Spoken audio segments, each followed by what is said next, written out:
ملګرو ډاکټر نجیب الله د خدای پاک وبخي.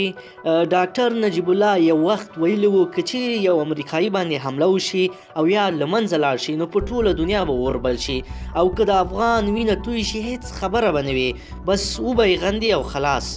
ملګرو بالکل د حقیقت ډکه خبره یې کړې ده. هماغه وخت راغی دوه امریکایي استادان نادرکه دي، امریکا ورته خاص زلمی خلیلزاد دوباره له امریکا څخه راولېږه. دی د صلح په نوم راغلی ده او دلته نور کارونه کوي. ملګرو راځئ چې راپور ووینو خلیلزاد نور څه کارونه کوي او اصلي موخه یې څه ده او د جریان له اصلي اړخه ځان خبر کړئ. درنو لیدونکو السلام علیکم، وخت مو په خیر. په افغان حکومت کې ځینو سرچینو بي بي سي ته ویلي د افغان سولې بهیر لپاره د امریکا ځانګړی استازی زلمی خلیلزاد د افغان امریکایي پوهنتون د دوه استادانو خلاصون هڅو لړ کې کابل اسلام آباد ته تللی و. دغه استادان له څو کلونو راهیسې طالبانو برمته کړي دي.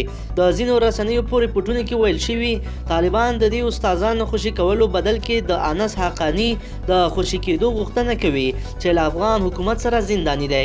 بل لور ته افغان حکومت وایي د انس حقانی خوشي کول د دوی لپاره سره کرخه ده. د افغانستان ملي امنیت سلاکار حمدالله محب هم نن رسنیو سره خبره کې همدا موضوع تایید کړه. امریکایي سرچینې په دې باور دي چې استرالیایي استاد کوین کینګ او امریکایي همکار یې ټیموټي ویکس د حقاني شبکې له لوري برمته شوي دي. دغه دواړه استادان په 2014 کال کې نامعلومو وسلوالو پلازمینه کابل کې وتښتول. انس حقاني د جلال الدین حقاني زوی دی چې د حقاني شبکې بنسټګر و او د دغه شبکې د اوسنی مشر سراج الدین حقاني ناسکه ورور دی. سراج الدین حقاني د حقاني شبکې مشرۍ ترڅنګ د وسلوالو طالبانو د مشر ملا حبت الله مرستیال هم دی.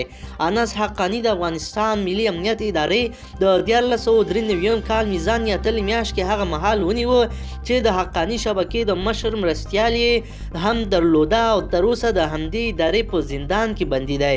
افغان او امریکایي استخباراتي سرچینې حقانی شبکه په کابل کې تر ټولو د خونړیو بریدونو مسوله بولي.